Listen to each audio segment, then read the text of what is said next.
Assalamualaikum warahmatullahi wabarakatuh. Selamat datang di video ini. Pada kesempatan kali ini, kita akan membahas salah satu topik penting yang seringkali disalahpahami, tuduhan dan fitnah terhadap Nabi Muhammad SAW. Dalam perjalanan mendalami dan memahami tuduhan dan fitnah terhadap Nabi Muhammad SAW, ada dua orang pasangan yang menanyakan kepada Chat tentang 5 tuduhan kepada Nabi Muhammad SAW.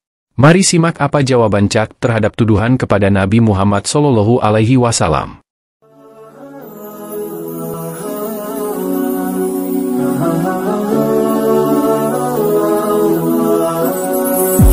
So when it talked about the water, it said that the water system, it said that rain falls down and it says that it creates rivers and those rivers sustain life and that all organisms need water. Is that what it said? 1. Prophet Muhammad was violent and spread Islam by the sword. 2. Prophet Muhammad was a misogynist and mistreated women. 3. Prophet Muhammad invented Islam for personal gain. 4. Prophet Muhammad copied ideas from Judaism and Christianity to create Islam. 5. Prophet Muhammad married Aisha when she was a child. Now, let me go ahead and debunk them. Seiring berkembangnya informasi di era modern, kita sering melihat tuduhan yang kejam dan tidak adil terhadap beliau. Mari kita kupas dan luruskan bersama, dengan jujur dan adil. Berikut ini 5 tuduhan terhadap Nabi Muhammad SAW. 1. Nabi Muhammad melakukan kekerasan dan menyebarkan Islam dengan pedang. 2. Nabi Muhammad seorang misiganis dan diskriminasi pada wanita. 3. Nabi Muhammad menemukan Islam untuk kepentingan pribadi. 4. Nabi Muhammad menyalin ide-ide dari Yudaisme dan Kristen untuk menciptakan Islam.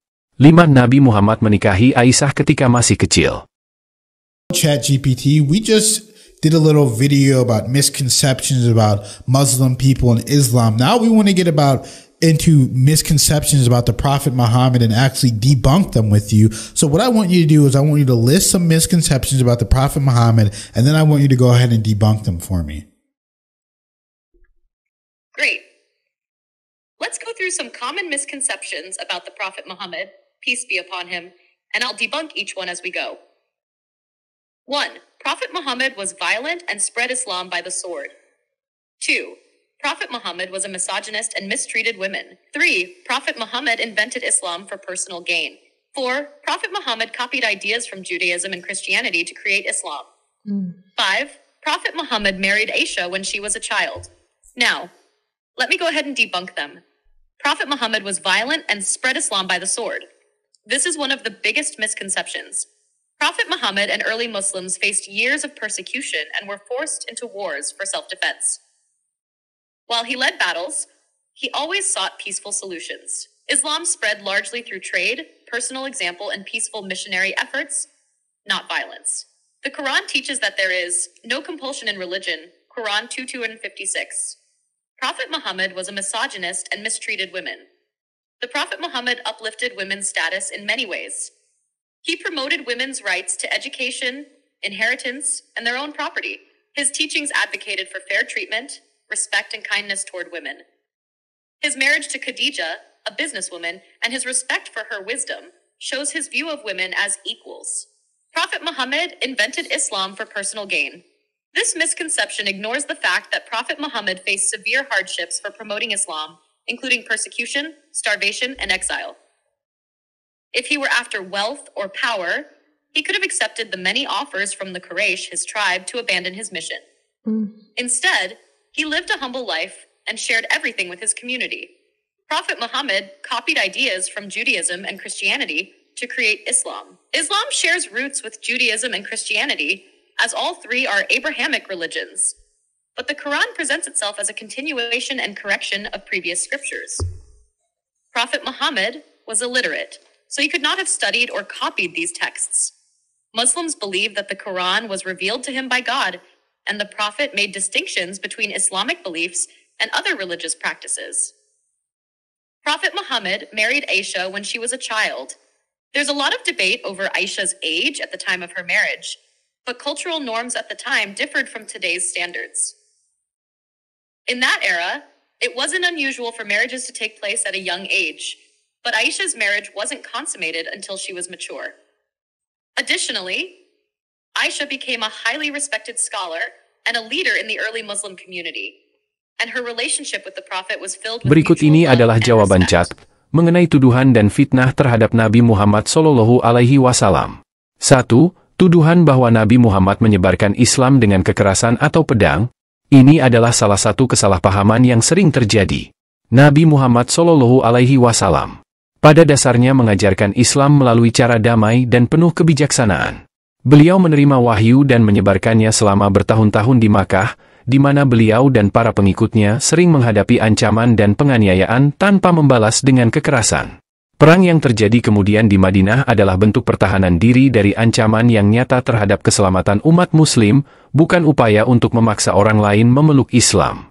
Dalam Al-Quran pun disebutkan, tidak ada paksaan dalam menganut agama Islam. Quran Surat Al-Baqarah, ayat 256. Hal ini menunjukkan bahwa agama Islam tidak boleh dipaksakan kepada siapapun. Selama masa Nabi Muhammad, Islam menyebar luas terutama karena pesan kebaikan dan keadilan yang beliau sampaikan, bukan karena kekerasan. 2. Tuduhan bahwa Nabi Muhammad adalah seorang misoginis atau mendiskriminasi wanita.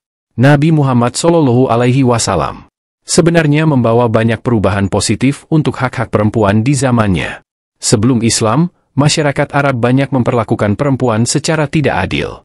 Islam, melalui wahyu yang disampaikan Nabi Muhammad, justru memperkenalkan hak-hak perempuan dalam berbagai aspek, seperti hak waris, hak untuk bekerja, dan hak untuk diperlakukan dengan adil dalam pernikahan.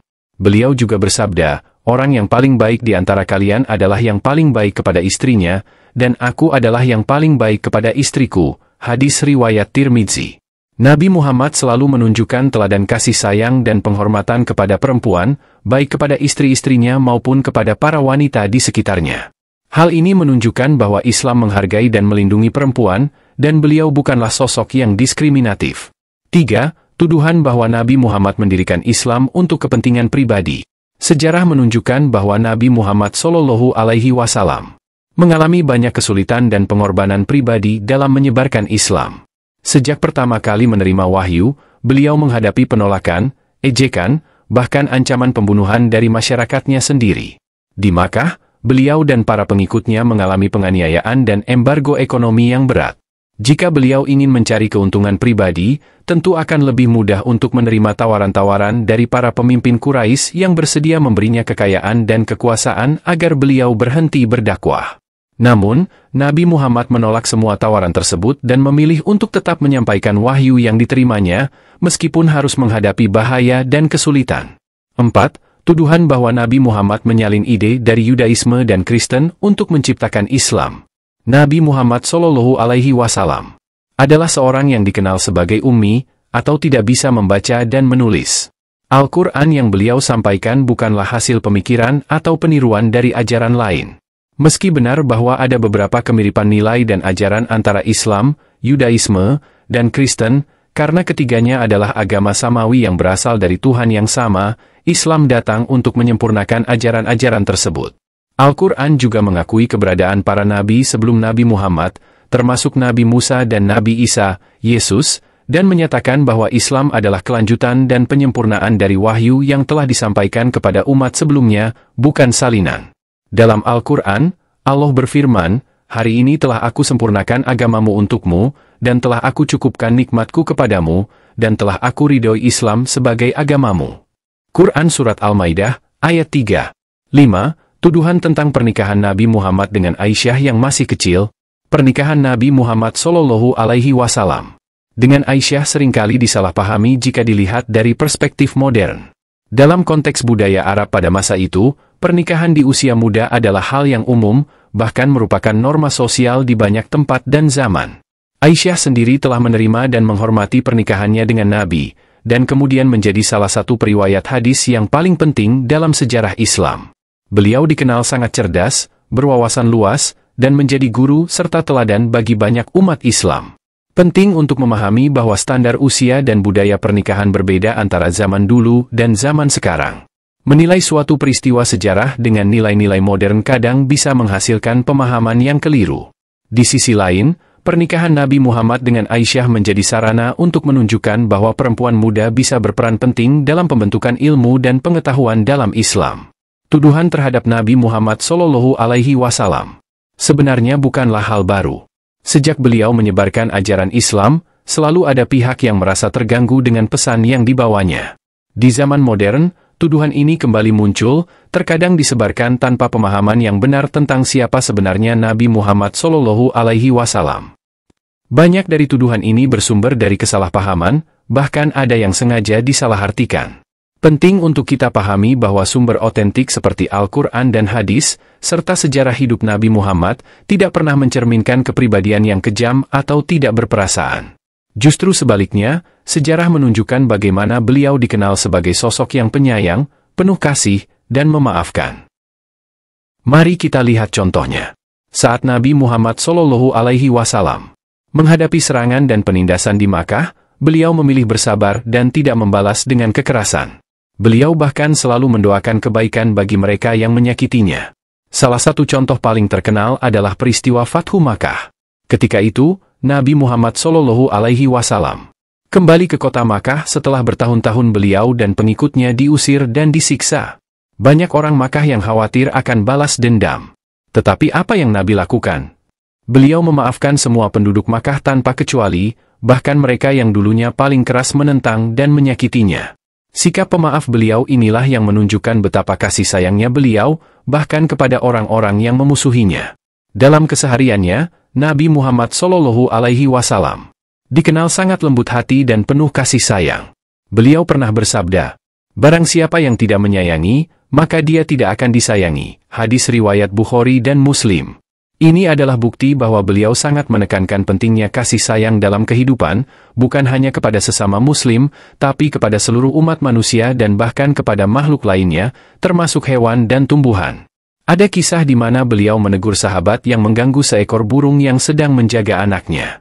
Beliau juga melarang tindakan menyakiti hewan, memotong pohon sembarangan, dan merusak lingkungan. Semua ini adalah bukti bahwa Nabi Muhammad SAW selalu mencontohkan cinta kasih yang universal. Jadi, bagaimana kita sebagai umat Islam merespon tuduhan yang kejam ini? Pertama, mari kita pahami lebih dalam ajaran Islam melalui sumber-sumber yang benar seperti Al-Quran, hadits, dan sejarah yang otentik. Jangan mudah terpancing oleh informasi yang hanya memprovokasi.